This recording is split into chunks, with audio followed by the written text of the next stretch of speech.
Hi నమస్తే, నేను మీ Ramya. Welcome back to Jasvi cooking recipes.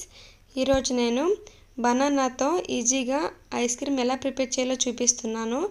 ముందుగా 4 మీడియం సైజు అరటిపళ్ళని బాగా పండినవి తీసుకోవాలండి. ఇలా తీసుకొని తొక్క తీసుకొని చిన్న ముక్కలుగా కట్ చేసుకోవాలి. నేను చక్కెరకేళి అరటిపళ్ళని వాడుతున్నానండి, మీరు ఏవైనా వాడుకోవచ్చు. ఈ చక్కెరకేళి అయితే చాలా టేస్టీగా ఉంటాయి ఐస్ క్రీమ్కి.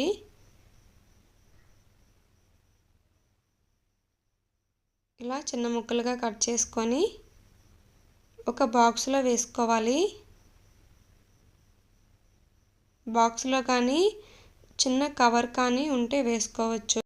వేసుకొని క్యాప్ పెట్టి డీప్ ఫ్రిడ్జ్లో ఒక 4 గంటలు పెట్టుకోవాలండి. కొంచెం గడ్డ కడతాయి. 4 గంటల తర్వాత ఇలా తీసి చూడండి, చాలా గట్టిగా అయిపోతాయి. ఇప్పుడు వీటిని ఒక మిక్సీ జార్లో వేసుకోవాలి. వేసుకొని ఇందులో ఒక 2-3 టేబుల్ స్పూన్లు షుగర్ యాడ్ చేసుకోవాలి. ఈ అరటిపళ్ళు అయితే చాలా స్వీట్గానే ఉంటాయండి. నేను తక్కువగానే యాడ్ చేస్తున్నాను షుగరు. నేను బ్రౌన్ షుగర్ వాడుతున్నానండి, నార్మల్ షుగర్ అయినా వాడుకోవచ్చు. వేసుకొని జస్ట్ పావు కప్పు పాలను యాడ్ చేసుకోవాలి. 3 లేదా 4 టేబుల్ స్పూన్లు ఉంటాయండి పాలు. యాడ్ చేసుకొని మెత్తగా గ్రైండ్ చేసేసుకోవాలి.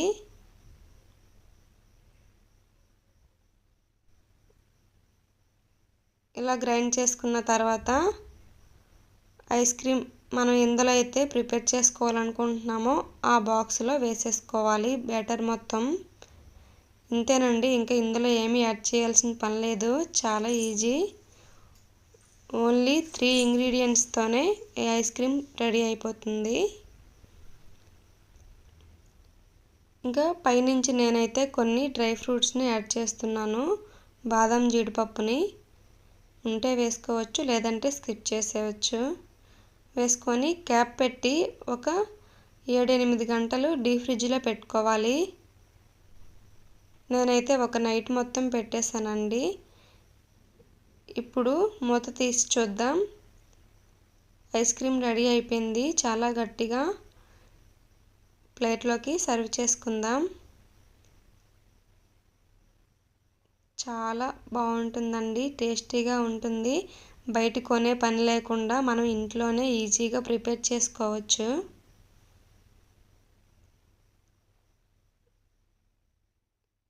నేను వాడే బాక్స్ ఐస్ క్రీమ్ బాక్సేనండి. చాలా ఎక్కువ రేట్లు పెట్టి మనం బయట కొనే పని ఎందుకు అని నేను ఇలా పిల్లలకి ఇంట్లోనే ప్రిపేర్ చేసి పెడుతున్నాను. ఈ రెసిపీ మీకు నచ్చినట్టయితే నా ఛానల్ని లైక్ చేసి, షేర్ చేసి, సబ్స్క్రైబ్ చేసుకోండి.